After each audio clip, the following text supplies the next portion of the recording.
Drawing begins as soon as you put mark on the paper. But after that, I don't want to define what drawing is. I see drawing as a foundation where I sort of start my sculptures. So if I have an idea, it's my initial way of recording that idea. What the importance of drawing is to us is that it's the foundation of visual language. A lot of people hesitate to show drawings because they are procedural, but I only show drawings because I think the process is the most interesting thing that you can see when you look at an artist's work. Anytime that you're given the opportunity to look at an artist's drawings as opposed to the thing that they're famous for, whether that's the big massive paintings, is a special peek of who they are as an artist. Clyfford Still's drawings had always been something of a mystery. We always knew the drawings were special.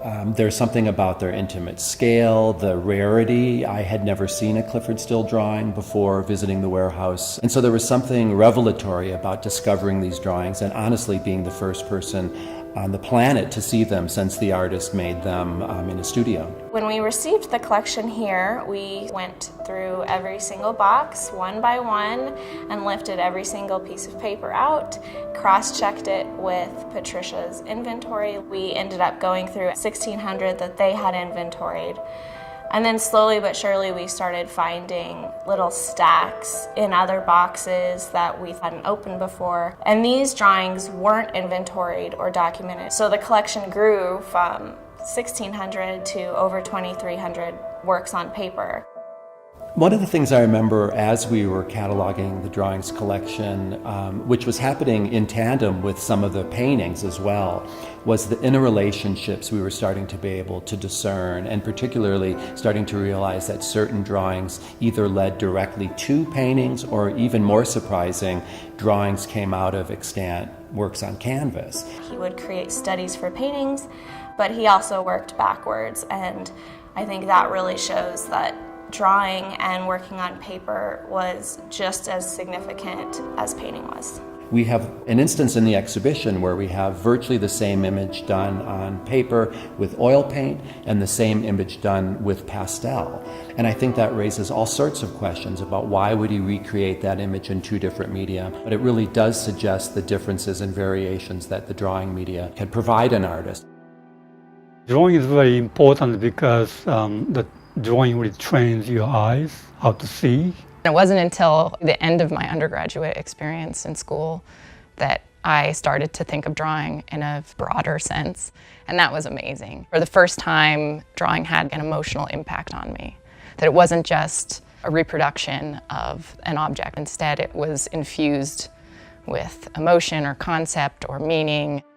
Still was such a traditionalist. He started out making sketches and mastering media in the traditional sense that the old masters did. He worked in graphite and in figure drawing and landscape, and he had to master those traditional academic motifs before he could break the rules. One of the most fascinating bodies of work in the drawings collection is represented in the over 100 oils on paper he made between 1943 and 1944 in Richmond, Virginia. We see repeatedly in these dozens and dozens of drawings a new art being invented, first on paper, but then in the later 40s, many of these same images get transferred to canvas, and together they really form the beginnings of what we call abstract expressionism. I think formally there are similarities throughout his life in terms of what he was creating on paper the same time he was creating on canvas. So in the 50s, when he really started working predominantly in pastel on paper, we get the same sense of color and materiality that we get with his paintings. And likewise in the 70s, as he's moving on canvas to greater areas of void and empty space, we see that more in his pastel works as well. The sheer size of Still's drawing output, again about 2,300 objects, in and of itself is a pretty interesting statistic. For a movement that we associate with spontaneity and a kind of creative impulse that can't be repeated, a kind of mythic idea of abstract expressionism, this many deliberate works on paper is pretty unique. Looking at an artist's drawing can be very telling because I think that drawing is a very intimate medium.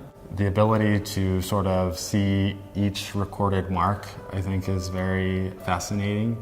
It's sort of like a living archive of that person's movement for that amount of time that it took to make that drawing.